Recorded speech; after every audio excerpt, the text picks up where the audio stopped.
Commonwealth will call our first witness, Deputy Nick Bray. All right, Deputy Bray, please come up to the witness stand, sir. And please remember to keep your voice up. Thank you. Please raise your right hand. Do you solemnly swear or affirm the testimony you are about to provide the court will be the truth, the whole truth, and nothing but the truth, so help you God? Yes, ma'am. Thank you, sir. You may be seated.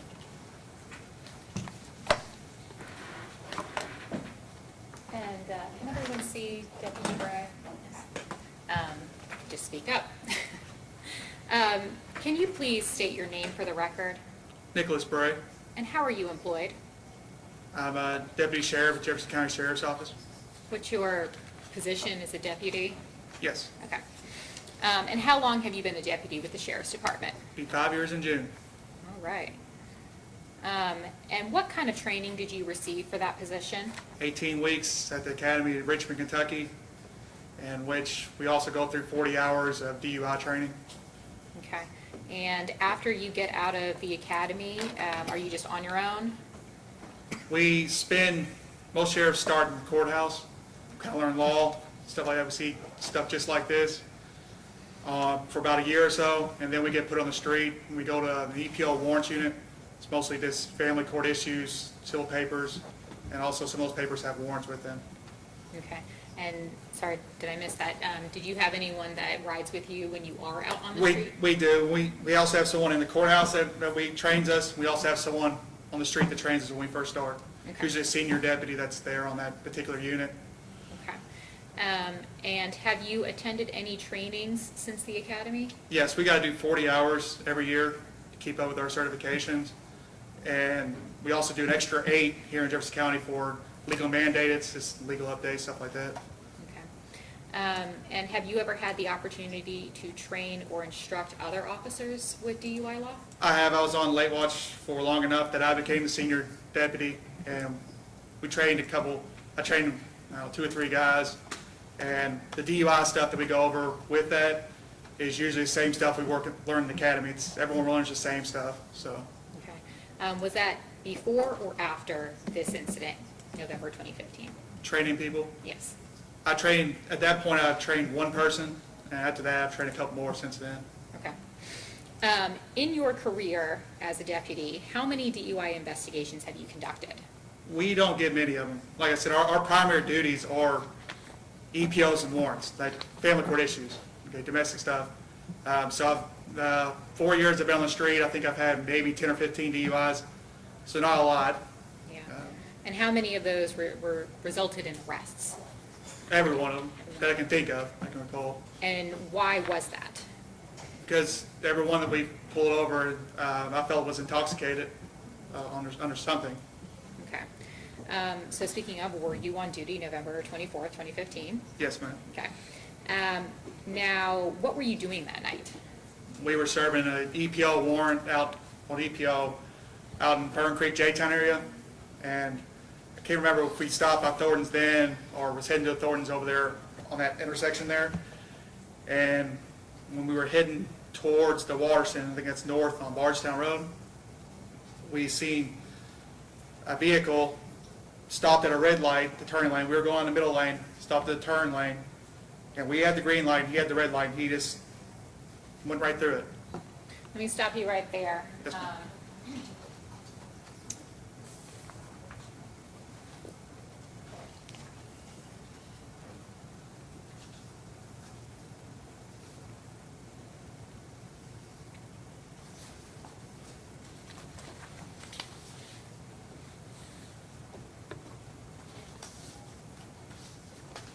No objection, Your Honor.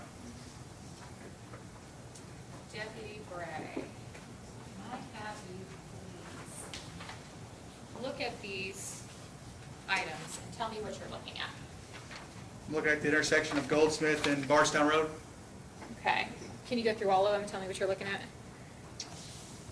I also see, it's just a clear picture of where the defendant was sitting at in his vehicle, and the roadway we were going on. Okay. We were going across. But they are pictures of the area? Yes, ma'am. Okay. Are these pictures fair and accurate representations of what the the area looked like that night? Outside of being daylight here, yes. Okay. Did this occur at night? Yes, ma'am. Okay. Okay.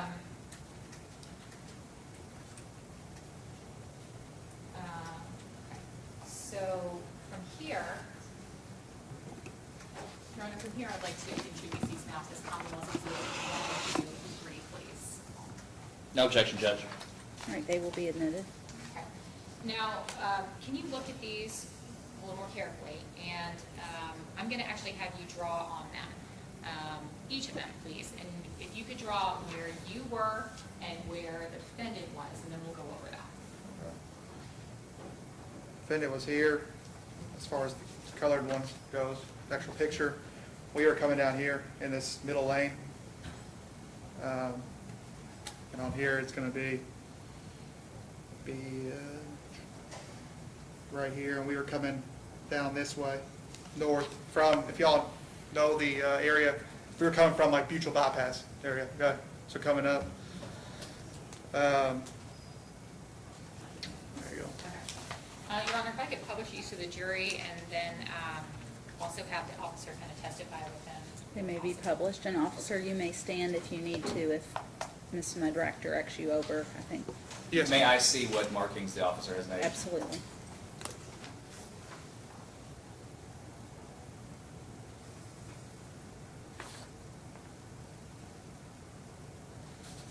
No objection, Judge. All right. Okay, officer, since the area is way over here, regarding this picture, can you tell the jury what the X indicates? Next indicates where he was sitting at briefly. Okay, and can you indicate what the line indicates? That's the direction of travel we were heading. And does that picture clearly show that that is a red light? Yes, ma'am. Okay. And on the map page, is it the same X and arrow? X and arrow are the same markings? Yes, it's where the vehicle was sitting at, the defendant was sitting at, and it's the direction of travel we were heading. Okay. And the X on that page, what direction was the defendant traveling at that point? What way did he turn? He took a left. Right there on that road? Yes, ma'am. Where he is? Okay.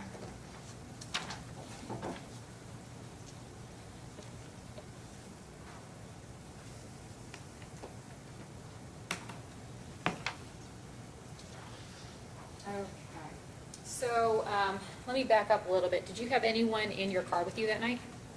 Yes, ma'am. Another deputy. We rolled 2 deputies to a car because everything we deal with, like I've mentioned several times already, is domestic stuff. So we like to have 2 deputies in each vehicle. And the other deputy was Deputy Moore, Nathan Moore. And were you driving, or was Deputy Moore driving? I was driving. Okay. Now, when you first observed the defendant, what color was the light? His light was red, and mine was green. Had it just turned red? Was it yellow at all? Like yellow I to didn't red? see any yellow. It was just a solid red, and ours was green because I'm guessing that ours was green going straight, and then his had already turned red before I had got up to him. Okay. So at the point that you saw him, and there's the white line that indicates you're supposed to stop there, Yes, ma'am. the entire time that you saw him, the light was a solid red? Yes, ma'am. Okay. Now, what did you see him do? He briefly stopped, like a stop sign, and then he just went right through it. How long is briefly? Maybe a couple seconds, something like that. But when we come up on him, he was already there, stopped, and it was about a couple seconds after we saw him, he went through it. Okay. All right. And just to clarify, that was a stop light, not a stop sign? Yes, ma'am. Okay. Now, were there any other cars on the road? At that particular time of night, it is a very busy intersection for the most part because there's the Washington's right there, and there's an on-ramp and an exit ramp right there, and there's also 2 Thorntons, lots of restaurants. At that particular time of night, for that time, it's busy, but there's only maybe a couple cars out throughout the night. So at that time, I don't think there was probably maybe a couple cars out. Did you mention there's a lot of businesses in this area? Oh, yes, ma'am. Yes, ma'am. And a lot of cars that could have been pulling out or Absolutely. I mean, they come right out of those Thorntons. I mean, people at those Thorntons all day, all throughout the night, both of them. Okay. So you saw him run this red light, and there's no other cars on the road, so why pull him over if there's no danger to anyone else at this exact moment in time? I mean, it's still against the law. I can't run a light. Right. It's still a law in place for that. And then also, with it being a busy intersection, he put at risk of people coming out of Thorntons. People also travel from the other way, coming from the Bardstown Road area, coming back towards Fern Creek, J-Town area. It's definitely an intersection you don't want to run a light at. Okay. So did you initiate your lights and siren? Yes, ma'am. Okay. And where did the defendant actually stop? He pulled into apartment complex, a parking lot. Okay. There's multiple apartment complexes back there. Quickly looking at, let's go with this picture. Can you please mark? Yes. Can you please mark where he stopped and the direction he traveled and where he stopped? Took a left, went past the rallies and turned right into here. Okay. And this other picture here, can you mark with an X where he was stopped and where you had stopped? He was stopped up here somewhere and I was stopped back here. All right. Show these to the jury.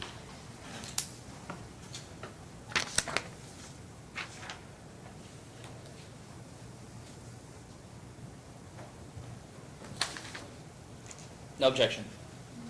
Right, thank you. So starting with the map page, I guess it's pretty clear, but can you indicate what that means, what markings you made? Yes, ma'am. That's the direction of travel he went. That's where we initiate our lights and sirens and he pulled over. Okay.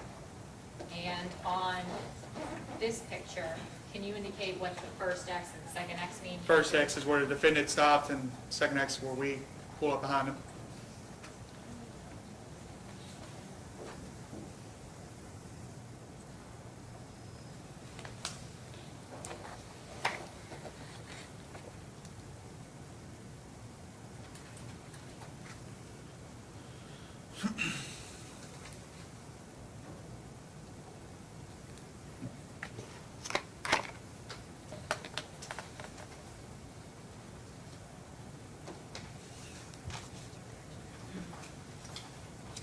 Okay. Now, when you stopped him, did you have a chance to approach him? Yes, ma'am. Okay. Was there anyone else in the vehicle with him? He was all alone. Okay. And what side did you approach? I approached the driver's side and Deputy Moore approached the passenger side. Okay. Could you smell alcohol? Yes, How strong was it?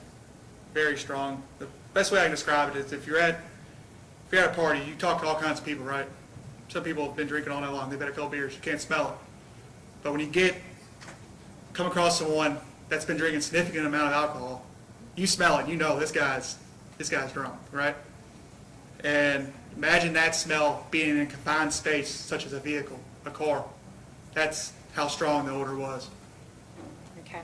And did you ask him any questions at this point? Yes, ma'am. We just typical questions. Why I pulled you over? Why'd you run a light? Where are you going? Where are you coming from? Just questions such as that. Okay. And what was he saying back to you, if anything? He said he was at home and he was going out to get something to eat. And since I smelled the alcohol, I asked him, had he been drinking? He said he had a couple beers, but he was just hitting home, and he kept telling me that he just wants to go home. He lives right here. And at the time, I didn't know that he indeed lived in the apartment complex in the back of the apartments, or the complex in the back, not the front ones, the back ones. And I didn't know that at the time, but Right. Okay. Now, in your career, you said that you've had 10 to 15 DUIs before, and have you seen intoxicated people before in other capacities? yes, ma'am. Okay. Now, how often do people tell you that they've only had a couple of beers? Almost every time we pull them over.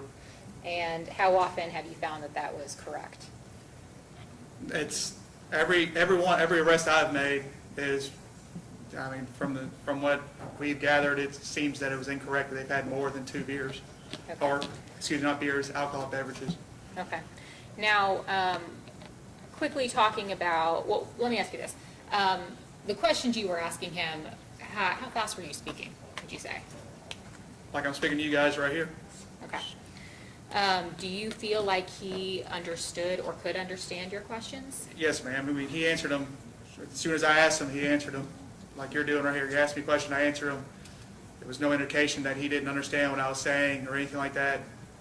Did you ever ask him if he could understand your questions? Yes, ma'am. And what did he say? He said yes. Okay. So, was there any point in this investigation that you felt he needed an interpreter? No, and if we did, sheriff's policy is we give reasonable accommodations is our policy to someone that speaks a foreign language. We can get language line.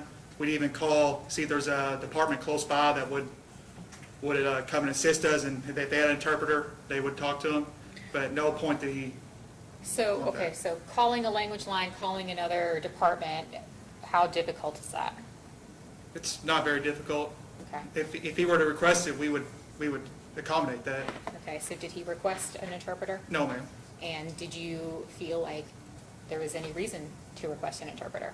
Not at that moment, because we asked him multiple times, even before we give out a test, or even when we first talked to him at the vehicle, we asked, do you understand everything that I'm asking you? And he said yes. Okay. Your Honor, may we approach real quick? Mitch. All right, you may be seated. Thank you. All right, Ms. Mudrack, you may continue. Sam, thank you. Now, Deputy Bray, around this time in your investigation, did you ask the defendant to perform a series of standard field sobriety tests? Yes, ma'am. What are field sobriety tests? There is three sets of tests that are nationally standardized tests. Basically, they just measure your divided attention. Just to simplify it, basically it just shows 2 or 3 different tasks at once to perform them, such as driving a vehicle. Driving a vehicle is complex. You got to watch your mirrors, pay attention to speed limit, pay attention to cars around you, coming towards you, in front of you, turn lanes, stop signs, stop lights, stuff like that. That's pretty much what those tests do. Okay, so you kind of hinted on it, but would it be fair to suggest that standard field sobriety tests are, you said, simpler than driving a car? Yes. Okay. And you mentioned that they are standardized. Can you briefly kind of tell the jury what that means? The National Highway Traffic Safety Administration, they just basically put together a set of tests that everyone in the country does.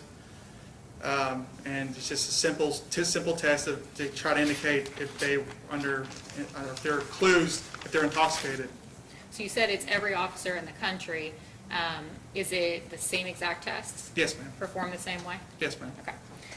Okay. Now, again, you mentioned that already, but please tell the jury one more time, what are those 3 standardized tests? It's HGN, horizontal gaze, nystagmus, walk and turn, and one-legged stand. Okay. And which test did you ask the defendant to perform first? The HGN. And what is horizontal gaze nystagmus, HDN? Basically, it's the measurement of your eyes. It's the nystagmus in your eyes. It's like the involuntary jerking of one's eyes. You can't trick it. It's not something you can trick. Your eyes just do it when you come under some sort of drug or alcohol impairment. Your eyes just have some kind of tick in it. It's almost like a tick on a clock going around. Your eyes, when you move them, it just shows nystagmus in them. So you can actually see the eyes move? Yes, ma'am. Okay. So now, when performing this test, can you kind of tell the jury what is involved? Like, what are you doing? Before you start any kind of test, you ask if there's any reason, such as language barriers or medical, anything like that, that they could not perform the test. And at that point, they would say yes or no. And if they said no, or say that they can't perform it, then we wouldn't do that test. Okay. Or we would accommodate accordingly, such as language, stuff like that. But basically, check for smooth pursuit. So if someone's not intoxicated, their eyes, their pupils should move smoothly. And you take a stimulus, such as this, a pen, you hold it 12 to 15 inches from their eyes, and you ask them to move with their eyes only, not their heads, their eyes only, and you run through 3 tests. One is lack of smooth pursuit, which is we're checking to see if the eyes move smoothly. 2 seconds out, okay, on both sides. And then the next one is going to be maximum deviation. Basically, you're holding the stimulus all the way out for 4 seconds, and you're looking to see the eyes all the way out this way to see if there's that tick, like a clock, that tick on there. And then the last one's onset prior to 45 degrees. Basically, you're looking for nystagmus before it gets to the 45 degree right here. Look for that eye again, the tick like a clock. Okay. And how many clues of intoxication or impairment are in the HGN test? 6. Okay, and that, how many on each eye? It's 3 on each side. Okay, the 3 tests you just Yes, said. ma'am. Okay, and how many clues did the defendant show you that night? He had 3. And what do you mean by that in each eye? If you need, He had this involuntary jerking in both eyes, the lack of smooth pursuit. His eyes didn't move smoothly. Each time we went out 2 seconds, came back in, went out 2 seconds, they were moving. Pretty, I mean, it's hard to explain when you haven't seen it, but it's just, like I said, if you look at that red clock right there, the little red finger, that's what it looks like when it's clicking along. That's what it looks like in an eye. okay, so let me clarify. Your Honor, I would object to her giving the officer the citation. I think the officer has indicated that he has memory. He remembers what has happened that night. Until he proves that his memory is insufficient, I don't believe counsel has any, it's not appropriate for her to provide him with the citation. You want to approach, please?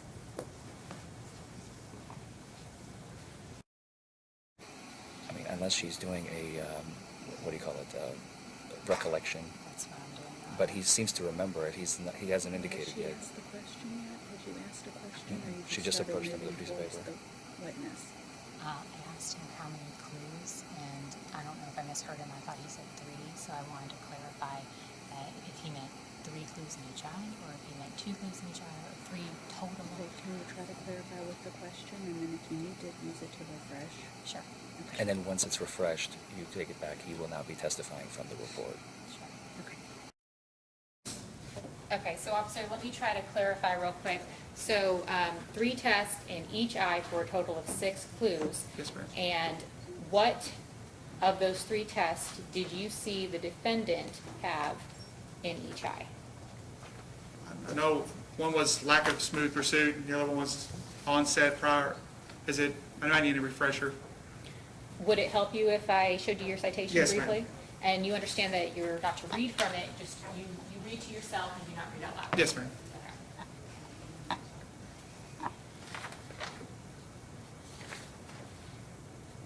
Yes, ma'am. Okay. Now, what clues did you see him exhibit? Like I said, he had lack of smooth pursuit, and he had nystagmus at maximum deviation. That's when we hold that pen out, and the eye sits like that. Okay, thank you. Okay. And you mentioned earlier about tricking. You can't trick the test. What does that mean? No, ma'am, you don't even know you're doing it. When you're underneath alcohol impairment or some sort of drugs, you don't realize your eyes are doing that, but they just move. Okay. Okay, so moving on, was there another test that you performed? Yes, ma'am. And what was that next test? The walk and turn. Okay. Now, can you tell the jury, just like before, what was walk and turn? Walk and turn is just basically, it's a test that's given to see if you can heel a toe in a straight line for 9 steps, and then do a series of small steps, pivot, and do 9 steps back. And again, when we start the test, we always say, is there any reason, such as arthritis, knee replacement, stuff like that, is there any reason why you cannot perform the test? And he said, no, he could perform it, so. Okay. And backing up, I don't know if I asked you this question or not, but you also asked him that same question for the horizontal gaze nystagmus. Yes, ma'am. Did he indicate that he couldn't do that? He said he can do it. Okay. So back to the walking turn. So those are directions you're giving him. Now, what did you observe him do that night on that test? May I have a refresher? Yes.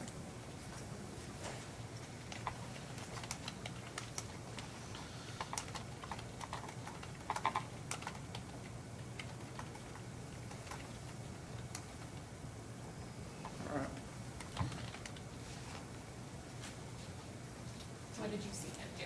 After being instructed to tell him so, he did not count out loud. He didn't walk in a straight line, and he stepped off the line. Okay, and so that is 3 clues? Yes, ma'am. Okay, and how many clues are there total? 8 And how many clues indicate that there is impairment involved? 2. 2. And I just realized I did not ask that question on the HDN. Okay. How many clues on the HDN? 2. How many did he show? 3.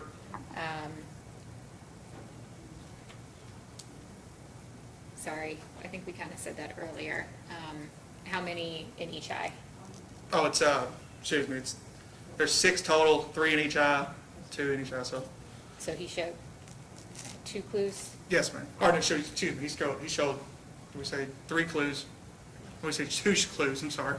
2 clues in Yes, each ma'am. eye? Yes, ma'am. Okay, for a total of? Was that 4? Yes.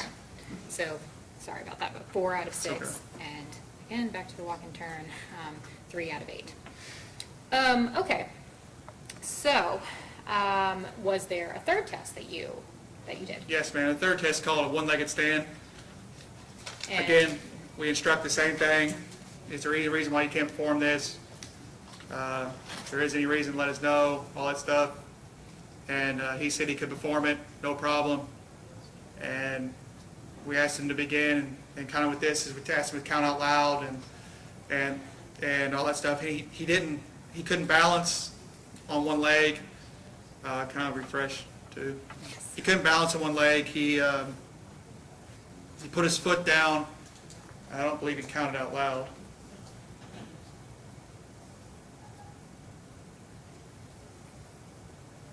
He could not balance on one. Okay. He could not balance on one leg, and he couldn't keep his balance, and he put his foot down. Okay. And how many clues are there for a one-leg stand? 4, And how many did he show? 3, Okay. And how many indicates impairment? 2. Okay. Okay, so once the standard field sobriety tests were complete, what did you do next? We arrested him Okay, and why did you arrest him? because we believed he was under the influence of something, alcohol, because of the way the car smelled. And so was the FSTs and the alcohol smell the only reason you thought he was impaired? Well, the fact that he admitted to drinking, the fact that he just wanted to keep going home, he just wanted to go home, wanted to get away from us.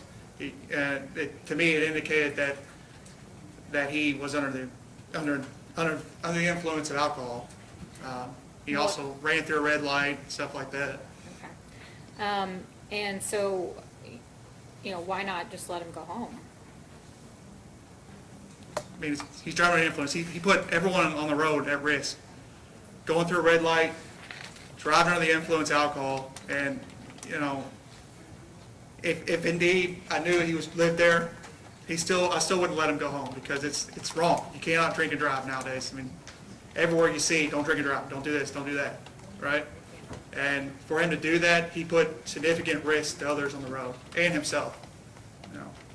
Okay, and so, Sheriff's Department, do you guys have in-car video? No, Do you have body cam? no, ma'am. Why don't you have either one of those? Well, like we went through earlier, we deal with family court issues and juvenile court issues, which both, if we had a camera, would open those up to open court records. But since family court issues, juvenile custody issues are not subject to open court records, so we don't carry body cameras. No, so to your knowledge, does anyone in the Sheriff's Department have body cam or in-car video? No. Okay. So after you arrested him, where did you take him? To Louisville Metro Department Corrections? Okay, is that commonly known as a jail? Yes, ma'am. Okay. And is the person that you arrested that night, is he in the courtroom? Yes, ma'am. Can you describe what he looks like for the court? He's a Hispanic male, about 6'1", thin built. And is he sitting to the right of the defense counsel? Yes, ma'am. Okay. And the place that you first saw him running the red light and arrested him and everything like that, is that in Jefferson County? Yes, ma'am. Okay. And I have no further Yeah, questions. may we approach? All right, and just before our recess, Ms. Mudrack concluded her questioning, and I believe We're now ready for cross-examination. So officer, if you'll please, deputy, take the witness stand again, please. Thank you, Your Honor. And anything any of the jurors need to report to the court. All right, thank you. All right, and sir, you have been previously sworn. You may be seated. Your Honor.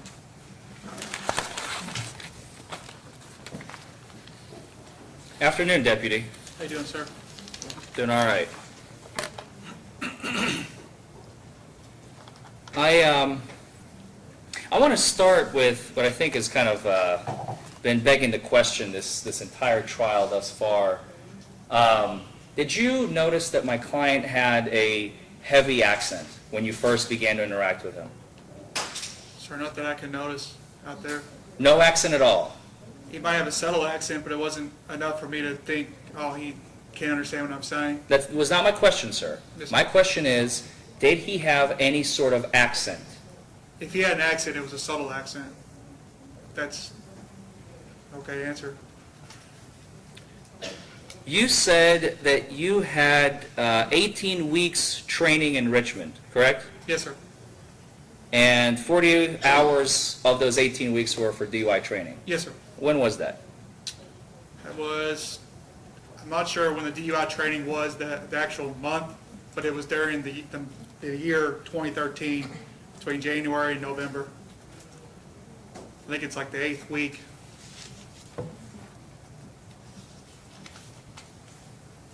And you have not had any refresher courses since then on DUI training? No, sir. You know they exist? Yes, sir. One of them is A-RIDE. Are you familiar with A-RIDE? No, The sir. Advanced Roadside Impairment Driving Education? Yeah, I mean, if you say they exist, and I'm sure they do, they have many specialized courses that you can take and refresher courses. But my department doesn't primarily deal with DUIs. So you don't do them very often? No, sir. You've already indicated on direct that you have access to a language line or calling another department to bring in an interpreter. You did not do that in this case. No, sir. You've also stated that Mr. Rodriguez himself did not request an interpreter. No, sir. And you took it upon yourself, you made the determination that he does not need an interpreter. Sir, all I can do is ask him, and he can answer, and he said he didn't need one. Thank you.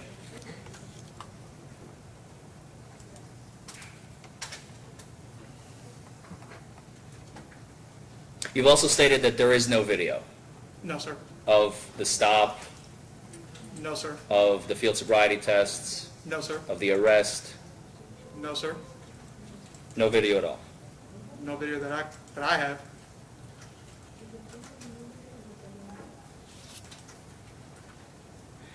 Do you remember from your training and experience at the academy at Richmond, was it the academy? Yes, sir. The academy. Do you remember from your training at the academy, you were trained how to write police reports, Yes, sir. how to testify in court, Yes, sir. how to, during the 40 hours of the 18 weeks specifically dedicated to DUIs, you were lectured almost every day from morning until evening time about what DUIs are, how to detect them, how, what are the pitfalls, potential pitfalls in a DUI, what to look for, signs of impairment.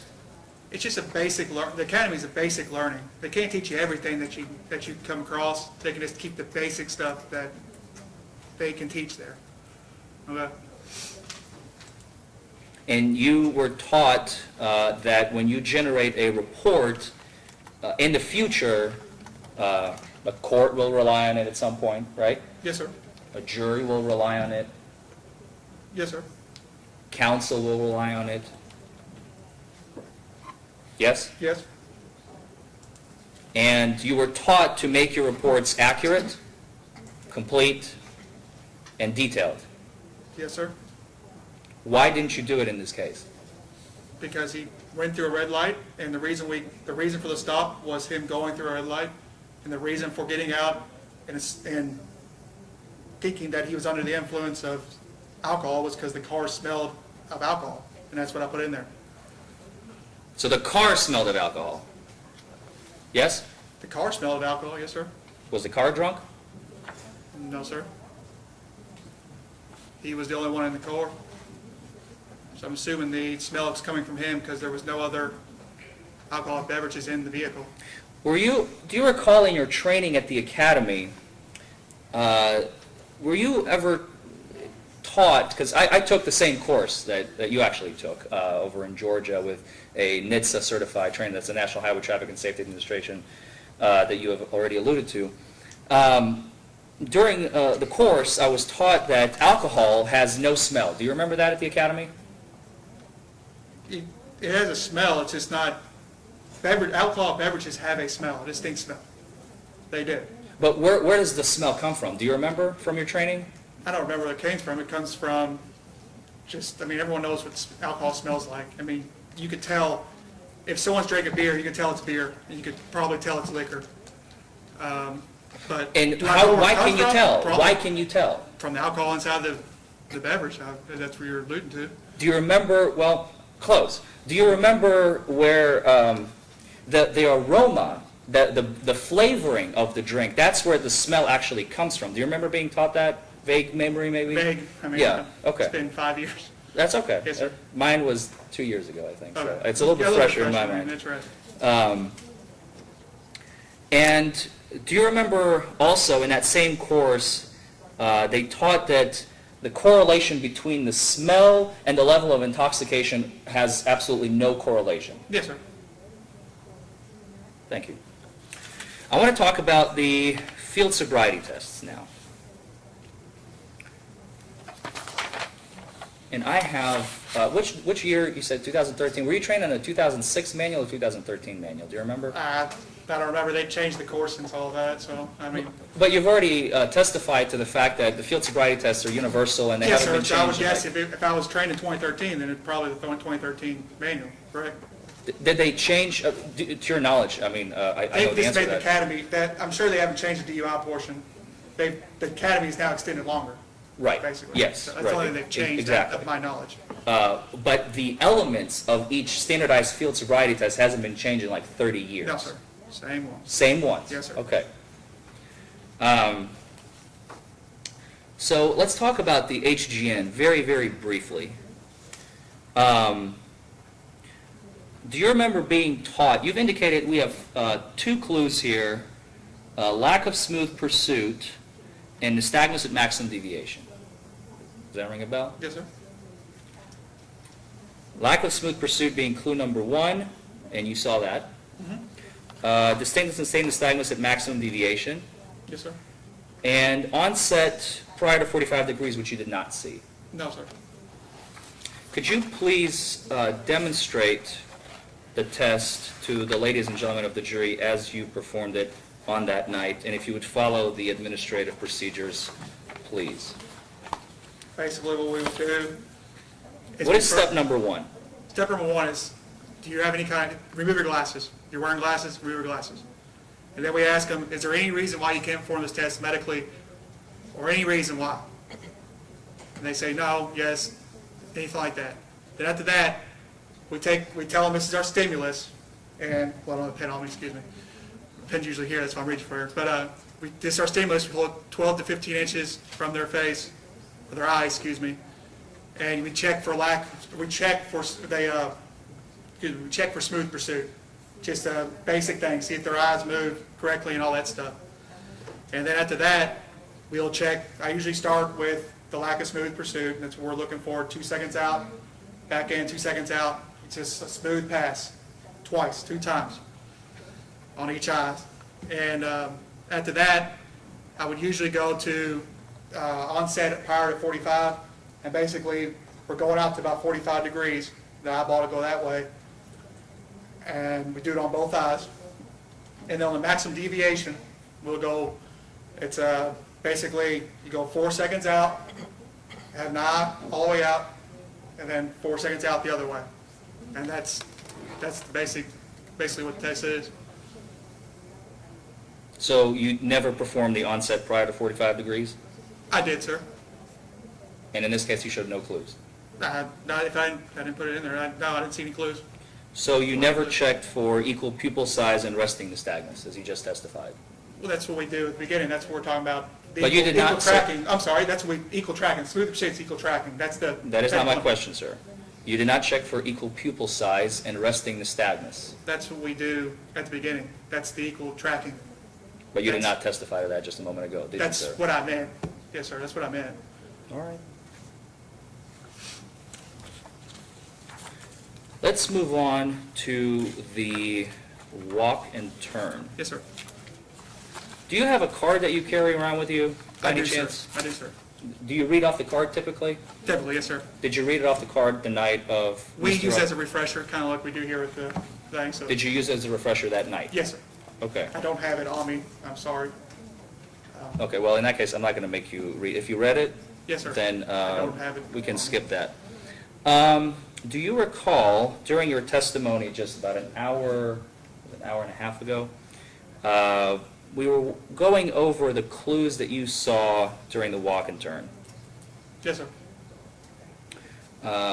And do you recall that in your citation, the clues that you noted, you testified on that witness stand that you saw a clue that was never mentioned in your citation? What's that? You stated that he stepped off the line. Do you remember saying that, sir? Yes, sir, I remember. It is not in your citation. Did I put it as, may I have a refresher, sir? Certainly.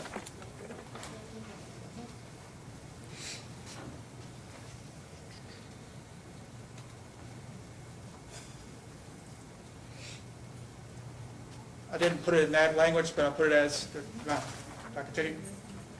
Could not walk in a straight line. But he never stepped off the line, as you testified to about an hour and a half ago, correct? Well, he stepped off the line, I just didn't put it that way. I put it as, he didn't walk in a straight line. So there's an imaginary line, he stepped off it because he didn't go straight line, he went sideways. Looking at your citation, did you include all the facts that that you saw that night? You didn't leave anything out, correct? Could have probably been more detailed, but everything that But you we weren't. saw from the test, or from everything. From everything.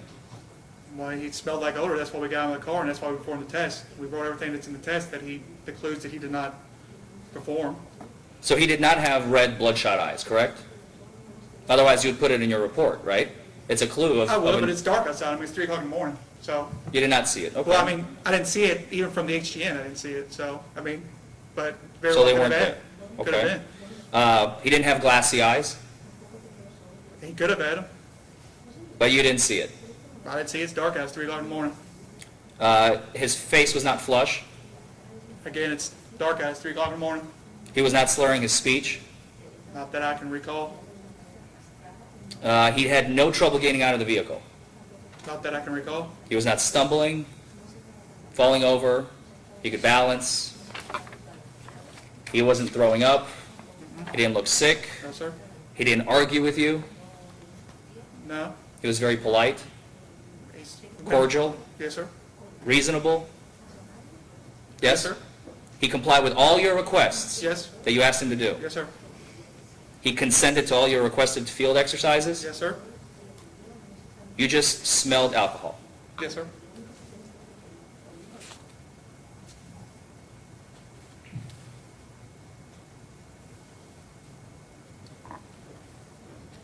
And you've already stated, I believe, I actually don't have the sheriff's department's standard operating procedures. I just have LMPDs, but yours, I assume, kind of mirror the standard operating procedures of the department, right? Of LMPD. No, Do you- every are you- department's different. But you have something in your SOPs, the standard operating procedures, about individuals who have difficulty with the English language, yes? sir? And you chose not to follow it in this case because you did not feel it Well, necessary, as you've stated. All we can do is we ask him if he understands and does he need an interpreter, and all he can do is he answers it.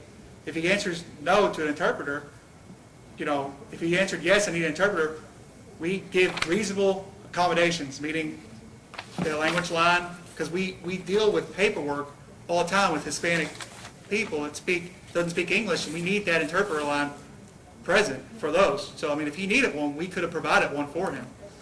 but he did not request one And you chose not to do it in this case, correct? because he didn't request one.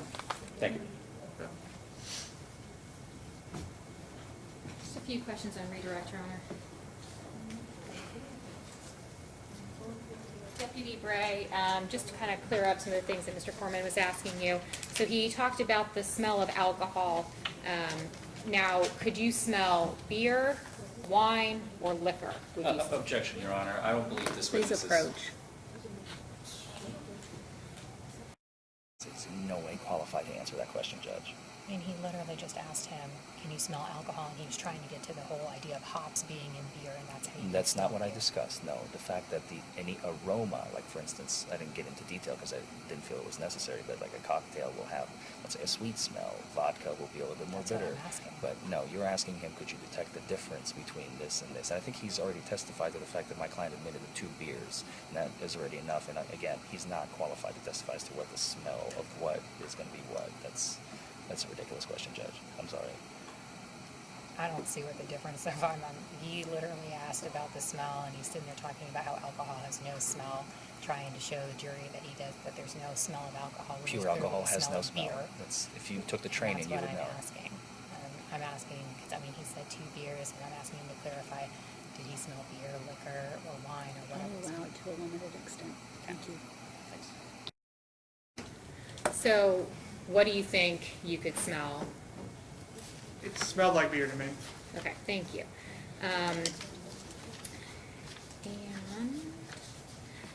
He asked you a question about the defendant being polite and courteous and following your instructions and everything. Have you ever encountered, like, in every single situation that you've encountered with an intoxicated person, have they always been belligerent? No. Some people, everyone handles their liquor differently. I mean, some people can have 2 beers and be on the ground crawling, and then some people can have 2 beers and walk around just fine. It's everyone acts differently to alcohol. Okay. And he also asked you a question about the clues you noted about the walk and turn. And he said that you wrote it down incorrectly, and you said that you wrote couldn't walk in a straight line, or Yes, whatever it ma'am. was. And you mentioned just a moment ago that he turned or something like that. Can you quickly show the jury what you mean by that? He basically just, we form a line, imaginary line on the ground to say, walk straight line on here. Basically what he did was, if he stepped up the line, he was going straight and then turns, and it keeps going that way. You stop going straight. I mean, it's... So it's like a veering as opposed to like a right or a left turn? Yes, ma'am. Okay. That's all my questions, Your Honor. All right, thank you. Any recross, Mr. Forman? No, Judge. All right, thank you. All right, you may step down, sir.